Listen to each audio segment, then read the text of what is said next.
S'il est un danger pour l'humanité dans un futur relativement peu éloigné à l'échelle des temps géologiques, ce sont bien les astéroïdes. La plupart d'entre eux, soyons honnêtes, sont relativement inoffensifs. La majorité de ceux qui nous frôlent, entre guillemets, frôlement qui n'en est pas un quand on sait qu'il s'agit souvent de plusieurs fois la distance Terre-Lune, sont inoffensifs. Si certains d'entre eux pourraient engendrer des dégâts, et j'insiste sur dégâts et non destruction, à l'échelle d'une ville par exemple, rares sont les astéroïdes capables d'éradiquer, ou tout du moins en grande partie, la vie sur Terre. Pourtant, la Terre a déjà connu différents impacts dramatiques, et rien ne permet d'affirmer que ce genre de cataclysme ne risque plus de se reproduire. Bien au contraire. Alors, soyons clairs directement. À ce jour, la plupart des objets dangereux et leurs trajectoires sont connus et il n'y a aucun risque d'impact imminent et un scénario à la Armageddon est totalement impossible. Mais pour autant, nous pouvons encore découvrir, dans quelques années, un astéroïde qui risquerait de s'approcher trop près de la Terre et qui serait une potentielle menace. Dès lors, il faut se poser la question des moyens que nous avons aujourd'hui pour éviter le plus possible un tel risque.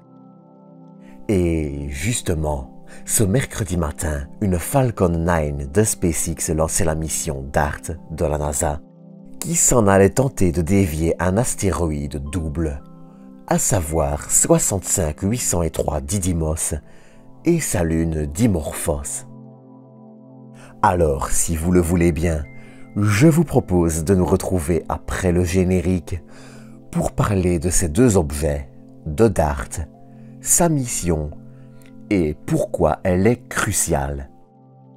Sur ce, je vous propose de nous retrouver après le générique pour l'épisode.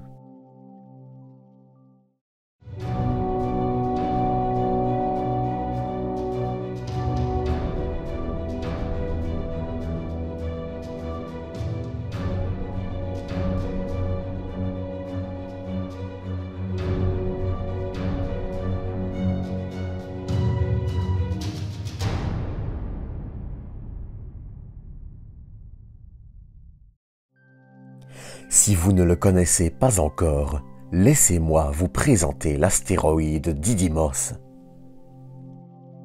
Didymos, ici photographié en 2003 par le radiotélescope d'Arecibo, est, comme vous pouvez la deviner juste au-dessus de lui, doté d'une petite lune nommée Dimorphos. D'une taille d'environ 800 mètres, contre 170 pour sa petite lune, il fait partie de ce que l'on nomme les astéroïdes géocroiseurs. Pour résumer rapidement, cela signifie que son orbite passe dans ou à proximité de celle de la Terre. Ainsi, comme pour tous les astéroïdes géocroiseurs, celui-ci est amené à régulièrement s'approcher de nous, et c'est pour cette même raison que les géocroiseurs sont à surveiller. Sur cette image, vous voyez les trois principales familles d'astéroïdes géocroiseurs recensées. Les Atons, dont le demi-grand axe fait moins d'une unité astronomique, soit 150 millions de kilomètres ou une fois la distance Terre-Soleil. Les Amors, dont le point de l'orbite le plus proche de la Terre se situe entre l'orbite de la Terre et de Mars. Et, enfin, les Apollons. C'est justement dans cette catégorie, qui compte près de 14 000 astéroïdes, que se classe Didymos. Pour ce qui est de ses caractéristiques physiques, en revanche, il reste peu connu. On sait, par exemple, qu'il s'agit d'un astéroïde de type XK, une classe relativement rare, et qu'il est composé de silicates. On sait aussi que sa lune, Dimorphos, se trouve également dans une orbite rétrograde par rapport au sens de rotation de l'astéroïde et fait le tour de Didymos en 11,9 heures. Didymos n'est, soyons honnêtes, pas un astéroïde qui semble particulièrement fascinant. Il n'est, non plus, pas particulièrement dangereux. Pourtant, la mission américaine DART devrait tenter de modifier sa trajectoire, ou du moins celle de sa Lune, dans un but de démonstration et d'essai technologique. Mais avant de voir comment elle va modifier son orbite, je vous propose de rapidement voir à quoi ressemble la sonde et son histoire.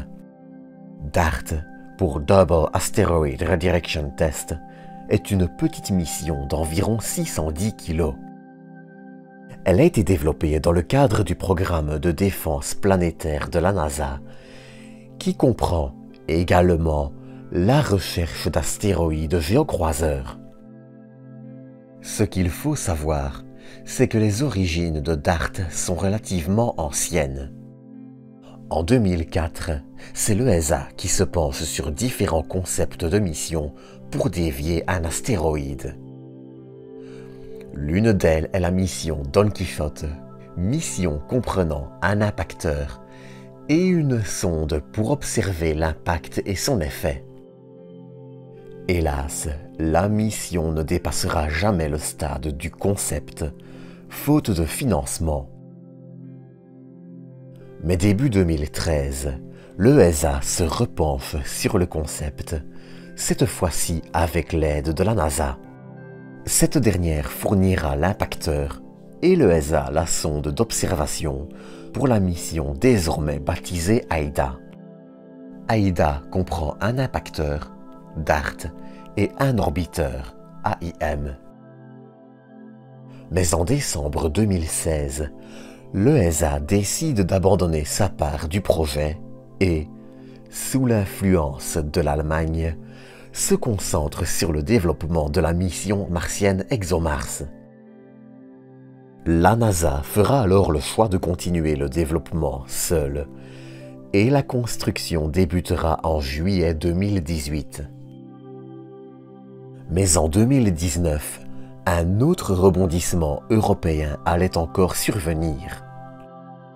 Suite à la demande de plusieurs pays, la mission Hera allait être sélectionnée pour un lancement en 2024 et reprendra les objectifs d'AIM, à savoir étudier l'astéroïde et sa petite lune sur place, après l'impact, même si elle ne pourra observer cet impact en temps réel comme initialement prévu. Cette dernière tâche reviendra en partie, on y reviendra après, à des installations au sol. De plus, Hera permettra aussi d'étudier ce genre de petits astéroïdes doubles, encore mal connus de nos jours. Elle sera également accompagnée d'un CubeSat, mais on y reviendra dans un épisode dédié. Les objectifs de DART sont divers.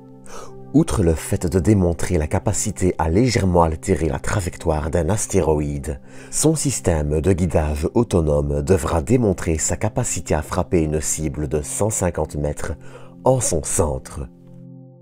De plus, le système de navigation autonome SMART est également une petite révolution. Il permet, en effet, à une sonde de définir sa trajectoire pour rejoindre un objet sans intervention depuis la Terre. Mais DART permettra aussi de tester un tout nouveau moteur ionique, NextSea, développé dans les années 2000, bien plus puissant que ceux actuellement utilisés. Enfin, DART testera aussi des cellules solaires capables de produire 3 fois plus d'énergie que les classiques. Côté instrument, en revanche, DART n'en compte qu'un seul. La caméra Draco, pour Didymos Reconnaissance and Asteroid Camera for OpNav, qui est d'ailleurs dérivée de la caméra LORRI, le petit télescope qui équipe New Horizons, et dont un dérivé est également utilisé sur Lucie. Mais DART ne sera pas non plus seul pour cet impact. L'impacteur sera, en effet, accompagné du CubeSat LiCiaCube, un CubeSat italien qui se séparera 10 jours avant l'impact. Lysiacube est équipé de 2 caméras, l'une en grand champ et l'autre dotée d'un téléobjectif. Il permettra ainsi d'observer le cratère d'impact et de mieux mesurer la masse de l'astéroïde. Pour ce qui est de l'impact, justement, il devrait se produire entre le 25 septembre et le 1er octobre 2022 à près de 6,5 km par seconde.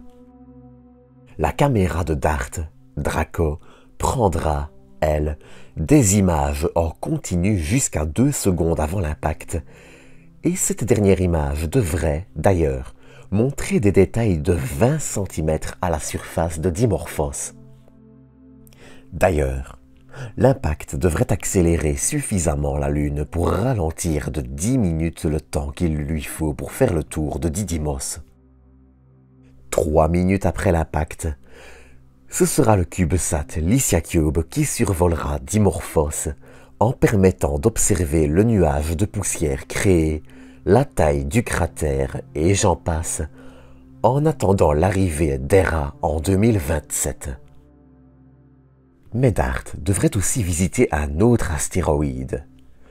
Début mars 2022, la mission survolera, en effet, l'astéroïde 2001 CB21, d'environ 570 mètres de diamètre, qui lui permettra notamment de calibrer ses capteurs en attendant son arrivée entre fin septembre et début octobre.